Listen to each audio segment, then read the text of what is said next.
Тук има срок. Ако това нещо не се изпълни до 30 септември, минаваме на втория етап. Може да мислим, но в момента сте в финансов фалит, в кома. Разбирате ли? За това искам да знаете, не може, вие сте лекари, разберете, не искам вие да не лекувате, а не да се представяте, че ще ви изключат тока, ще ви строят парно. Точно това е! Искаме да ви лекуваме! Ние това искаме, вие да работите като лекари. Вие си плашил хората с Не плашим никой, казвам истината. Казвам истината. Аз го заявявам пред всички, че болницата няма да фалира. Вие ги плашите.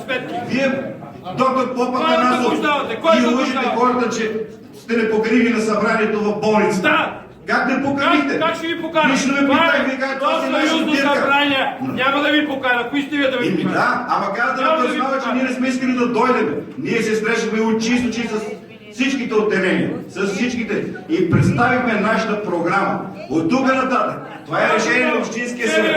Това е решение на Общинския съвет Сандански. Има решение на лекарите. Уважаеми господин, искам Така. да ви кажа нещо. Нека да слушам, ще вземем до думата. Да, разбира се. Значи ние днес ще вземем едно решение. Сандански ще вземат техното решение. От тук идва решението